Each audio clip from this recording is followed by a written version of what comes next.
In this world, those with healing abilities are highly regarded for their extraordinary skills and frequently attain positions of authority because of it. There exists a royal academy specifically devoted to educating the finest healers in the nation. As a healer, you're typically categorized as first, second, or third rate. Yet here we have Xenos, who doesn't even possess a license to practice healing magic. Still, that hasn't prevented him from aiding others whenever possible. To fulfill this purpose, that's why he set up a modest clinic on the outskirts of the kingdom, where he can care for those in need of his assistance. Once he finishes treating the man who visited his office, the man expresses his gratitude but admits he doesn't have much to offer Xenos in return, so he gives him all the money he has on him. Xenos accepts it without issue, since he's not in it for personal gain. After the man departs, his assistant Lily walks in to remind him about a house call. Xenos replies that he's heading out and will return before nightfall. Lily then tells him she'll have dinner ready for when he gets back. A few hours later, Xenos finishes his house call and begins heading back home. As he's walking down the street, he spots a wolf girl who appears to be in severe pain. Right at that moment, a noble catches up to her and starts shouting. He demands to know where she's been. The girl attempts to explain that she was having stomach pain, so she tried going to the hospital, but they refused to treat her since she didn't have any money. The noble look at her with disdain, as if a stomachache isn't a valid reason to visit the hospital, especially not for a penniless slave like her. He then grabs her and insists she get back to work right away. Dragging her to a cemetery, the noble violently throws her to the ground, causing her head to slam against a tombstone. It's clear he has no concern for her well-being, as an injury like that could easily be fatal. To make things worse, after she rolls on the ground in pain, a strange black energy begins to seep into her. However, the noble couldn't care less about her condition. He assumes she's just pretending and orders her to stand up immediately. But with the intense pain she's in, it's clear she's unable to move. The noble then approaches her and threatens to bury her in one of the nearby graves if she doesn't obey. When she still doesn't respond, barely able to move,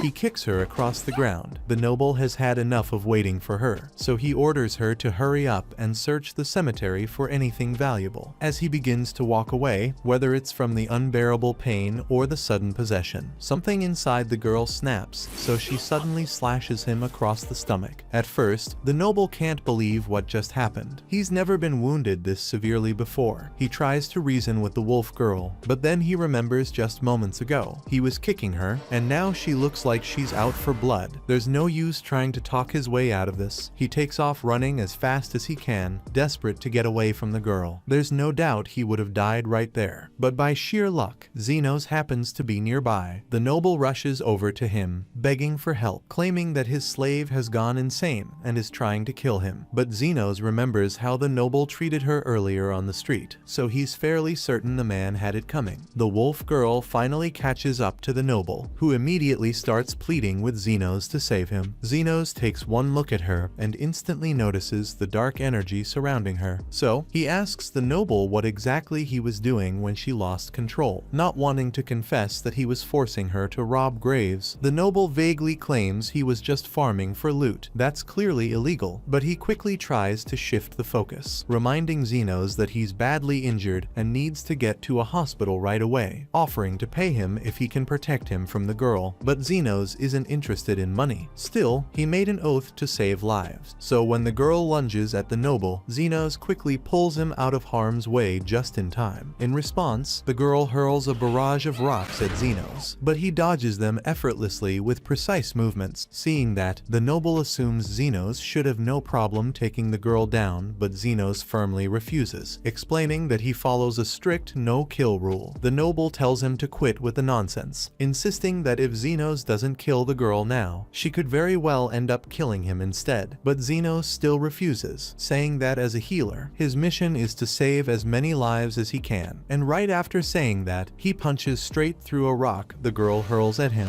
something that, as far as the noble knows, healers definitely aren't supposed to be able to do. Xenos notices that the girl is remarkably fast, far quicker than any demi-human has a right to be. Because of this, he senses something isn't right. He has no intention of seriously harming her, though, so when she attempts to slash at him, he raises a shield, and the moment she strikes it, the impact sends her flying backward into a nearby building. As it happens, this also makes part of the structure collapse house right beside the noble. Now, Xenos is plenty fast himself. He absolutely could have saved the noble if he wanted to, but he just decided not to. Now that things have settled down, Xenos approaches the girl's body. Her leg is broken from the impact, making it hard for her to crawl away. So Xenos allows her to bit on his arm just to keep her from moving around. He has figured out that she is possessed, so he puts his hand on her head and begins healing her, forcing the spirit out in the process. He manages to pull it off, but he's still a bit curious about what she might have done to get possessed by a spirit in the first place. Regardless, he knows the ghosts still need to be dealt with, so he uses his powers to exorcise the spirit. After that, he turns his attention back to the girl. Now that she's returned to normal, heals her broken leg so she's able to walk again. The noble watches this as he drags himself out from under the rubble, completely stunned that Xenos has the power to instantly heal a broken leg. Still in rough shape himself, he starts begging Xenos to help him too, but Xenos calmly replies that he's actually just clocked out for the day, so the noble will have to wait until tomorrow if he wants to be healed. The noble realizes he's only got a few hours before he bleeds out, so he desperately pleads with Xenos to heal him right away. Xenos finally agrees, but warns that it's going to cost him extra. The noble, not caring about the price, hands over all the money he's got. It's well above the going rate for healing services, so he assumes it should more than satisfy Xenos, but to his shock, Xenos tells him it's nowhere near enough. Normally, Xenos doesn't pay much attention to money, but given how sleazy the noble was acting earlier, he's suddenly feeling very profit-oriented. The noble snarls a threat to report Xenos for extortion. Not that it would matter, since Xenos operates without a license anyway. He's an unregistered healer. Technically, he's an illegal healer, but the noble's hardly in a position to judge, given his own shady dealings with grave robbing. Still, Xenos is a reasonable guy, so he offers the noble a deal. Besides the gold, he'll accept another form of payment, and what he wants is the noble's slave. The noble, who never really cared about the girl to begin with, agrees to Xenos' terms. As soon as Xenos heals him, he angrily hands over the girl's slave contract and storms off in frustration. Xenos then takes a seat on the ground beside the girl and waits patiently for her to wake up. When she finally opens her eyes, she's startled to see a man sitting next to her and asks who he is. Xenos calmly tells her his name and explains that he just bought her, so from now on, she belongs to him. With that out of the way, he tells Till to take off her clothes immediately. Till gets flustered and asks him if he's serious, but Xenos isn't joking. He says he paid a lot for Till, so he needs to make sure his property is in good condition. She eventually does as he says, since she can't disobey her master. And once Xenos gets a good look at her body, he can immediately tell what's wrong. He noticed that she was in pain earlier, and that's because she has a gallstone blocking her bile duct. It's a simple enough fix for him, so he reaches toward her stomach and uses magic to carry out the operation. In a flash, the gallstone is removed, and Till immediately feels the pain vanish. Curious, she asks Xenos what he just did. He explains that he simply opened up her stomach, took out the gallstone, and closed her back up, all in the span of a second. Just a routine procedure. According to him, Xenos doesn't see it as anything extraordinary, but Till knows full well that no other healer could pull that off. She thanks Xenos for healing her, but he tells her a thank you isn't enough. He invested a lot into her, so he's going to need Till to work to pay him back. At first, Till thinks Xenos is going to ask her to service him with her body, but Xenos just wants her to give him directions to a particular plant he has been looking for. Till thinks that's a strange request, but she leads him to a bush with the leaves that he is looking for. She asks him if this is truly all he desires from her, as she's ready to do much more for him, but Xenos responds that this is sufficient. Xenos believes in demanding a fair price for the work he provides to others, and her assistance in locating these leaves was all he required from her. Therefore, any debts between them are now cleared. He then rips up Till's slave contract and tells her that she is now free to do whatever she wishes with her life. Till doesn't really know what to do with herself now that she's not a slave anymore, but she's free to try all sorts of new things now, and it's all thanks to Xenos. She asks if she can come see him again, and Xenos says that if she's ever hurt, he will be glad to heal her, but not for free, of course. Meanwhile, back at home, while Xenos was away working, Lily started getting dinner ready. The delicious aroma of the food was so enticing that Carmilla came downstairs to check what was being made. Lily notices her, and Carmilla mentions she's looking forward to trying Lily's cooking. cooking, but since the meal won't be ready for some time, she'll have to wait in her room. At that moment, Zofia arrives searching for Xenos, but Lily informs her he's away on a house call and won't be back just yet. Zofia had specifically come early today, hoping to have Xenos to herself. Finding him absent, she resolves to wait patiently for his return. However, it seems Zofia wasn't the only one eager to see Xenos today. Mere moments later, Linga appears as well, also seeking him out. Lily informs her that Xenos isn't here, so Linga says she'll wait, but she's surprised to see that Zofia is already here. She was hoping to lick Xenos all over while he inspected her body, but now that plan is ruined. A few moments later, an orc girl named Lo bursts through the door, so Lily goes to meet her and says she can join them inside, but only after she fixes the front door she broke. Lo also has a soft spot for Xenos, but she really came because the aroma of Lily's cooking reached her from blocks away, and she just had to get a taste. Before long, Lily finishes preparing the meal and steps away to wrap up some chores, leaving the others alone in the kitchen. The instant Lily is out of sight, the demi-human girls completely give in to temptation, unable to resist the mouth-watering scent any longer, so they all decide to give it a little taste test. But they're wise enough to know better than to finish off the whole pot, or so they thought, because that pot's looking pretty empty now. The three of them are beginning to realize just how badly they've messed up, knowing full well that Lily is definitely going to be furious when she returns. Just a short while later, Lily comes back and, upon seeing what's happened, she gives the girls a smile and demands that they explain themselves. Later that evening, Xenos finally makes it back home, and Lily says she's sorry because dinner isn't ready as she had promised. There was a small issue with the food, but she already figured out a solution. She sent the girls out to collect ingredients so she could prepare a different meal, and when they returned, they brought back far more ingredients than she anticipated. Thanks to that, Lily will be able to cook up a feast tonight. But before she leaves, she's aware Xenos had a long day, so she says she'll prepare a cup of black tea for him so he can rest for now.